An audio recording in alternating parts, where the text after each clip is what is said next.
On what would be one of their busiest days of the year, the TNT fireworks store now is just debris. Because there are so many similarities to how these sexual assaults are happening, they think the same person could be responsible. Here I have a real 20 and obviously a very fake $20 bill. But only 31 of them patrol the streets, leaving the department to what some are calling an emergency shortage because so many veteran officers are leaving for better pay. The snow has just consumed this city. Most of the businesses out here are closed. Hi, Marvin. Well, I wouldn't exactly call it madness out here, but there is definitely a feeling of excitement. Take a look right now. Lexington police tell me the driver of the car that was, as of just a few moments ago, completely inside this AT&T store here on South Broadway. And if you come over here, you can see the Walmart parking lot looks fairly cleaned up now, but a closer look, Millers Creek Road here is completely covered in water.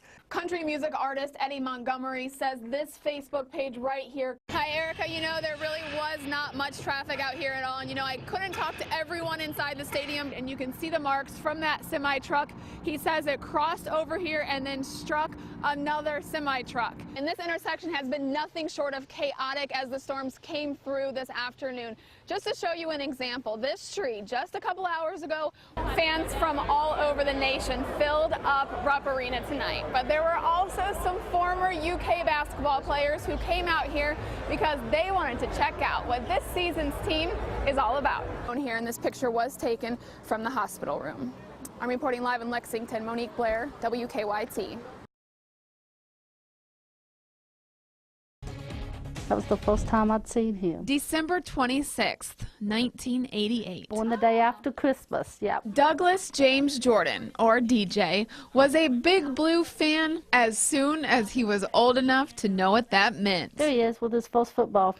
You could say he was a helper by nature, one time quite literally giving someone the shoes off of his feet. And he didn't have shoes to play basketball, so DJ gave him a pair of his shoes. And they played basketball with it, and DJ just told him he could have them.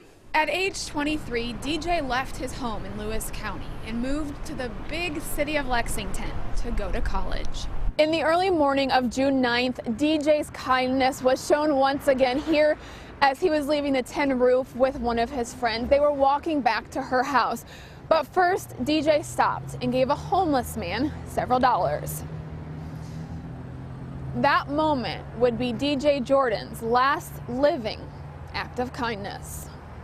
Let's get right to this WKYT breaking news alert this morning. A young man was shot in the head. Police are calling it a random crime. They have no motive for the shooting. The victim is in critical condition. At 2:49 a.m. while walking on East Maxwell Street, DJ was shot in his head. The girl he was with was the only witness. She hears a bang, and she describes looking at the suspect, and she says his eyes are wide open as if he's surprised. Less than 2 days later, DJ died at UK Hospital. Now, more than 5 months later, the shooter has never been identified. Nothing was stolen from DJ or from the girl. Lexington police say they have extensively investigated this crime, and they do not believe DJ was targeted. Didn't have any enemies, didn't hang around with people that have questionable character. So who is responsible for this cold-blooded murder? That remains a mystery. If the person's out there that did it, the heart can change just by confessing. In the hospital, Carrie and her husband signed off to have 6 of DJ's organs donated, but only 5 were eligible. That was his number. When he always played ball was number 5. Maybe it's all a coincidence, but Carrie doesn't think so. The man who now has DJ's heart is 55 years old, and he lives right here in Kentucky. Yes, his heart stayed in Kentucky. His heart don't belong anywhere else but in Kentucky.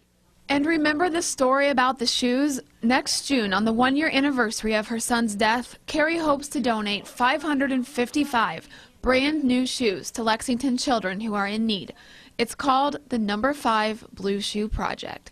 Carrie says it would have made her son so happy, and that is what keeps her going. He gave me the greatest testimony to ever tell. DJ's family certainly wants justice, and they do believe that day will come. But more than anything, they say they are thankful for the 27 years they did have, with this guy who loved being alive. Bright lights in the big city. In Lexington, Monique Blair, WKYT. All right, bye y'all. Love you. DJ's mom told us that many people have asked her about the person who was with him the night he was shot and why she never talked to her. Carrie says she has always wanted to give that person privacy because she assumes she was traumatized by the incident. Police say that person has always been cooperative and has never been considered a suspect. It was the game of the century. For us old fat guys, it's pretty rough. Okay, not really the game of the century, but it's a game that has been played for 6 years now, all for a good cause. It's pretty hilarious watching us out playing. So. The 6th annual Turkey Bowl flag football game, where the unlikeliest of rivals, Richmond police officers and Richmond firefighters, play a friendly game of football, all to help out God's pantry. Here, so we've got the trophy, we aim to take it back home. This game is always a fun day, but this Sunday afternoon, the game started out a little different than usual. That's because this day is the somber anniversary of one of Richmond's own men in blue. This year, being the 1-year anniversary of Ellis's death, we decided to honor him.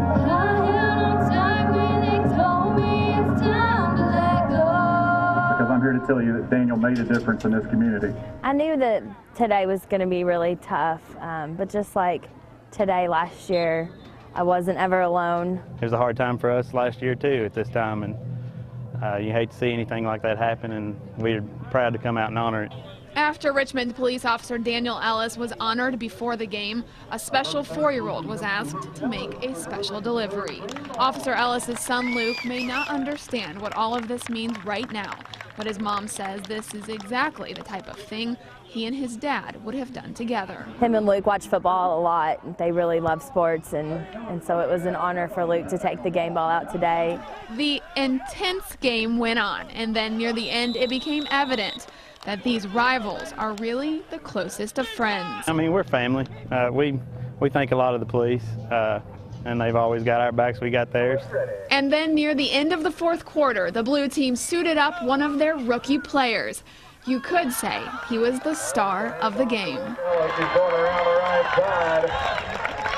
And Luke Ellis scored a touchdown. All of this may not mean a whole lot to Luke Ellis right now. I think one day he'll really realize how special this all is. I know I do. Some may say it was pretty special for someone else too. In Richmond, Monique Blair, WKYT. For the most part, we all want something for our birthday. But today, on his birthday, Jimmy Thomas doesn't want something. He needs it. The only thing that can save his life, a bone marrow donor match. That's the best birthday gift that anybody could ever give me. When Jimmy Thomas found out he had leukemia one day after his birthday last year, he wasn't going to give up. And after one round of chemotherapy, he got the best news. He was in remission. A blessing, because all the hurt and the pain and misery that I've been through, it was worth it if it worked. But the battle wasn't over. Just a couple weeks ago, not long after going back to work, he got another call he'll never forget. She said, "Are you sitting down?" The worst words he could imagine came next. The leukemia was back.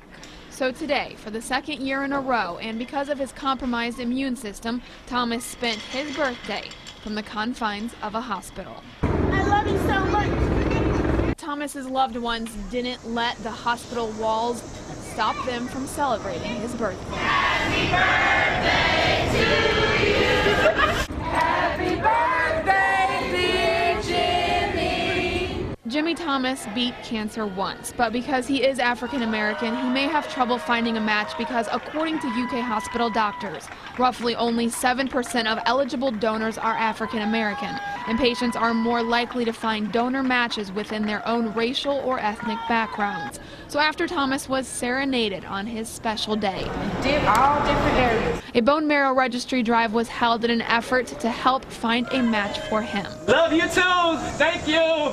And if a match isn't found for Thomas, he still hopes amongst this birthday celebration, a gift can be found for someone else. Even if I don't get a match, somebody can. In Lexington, Monique Blair, WKYT.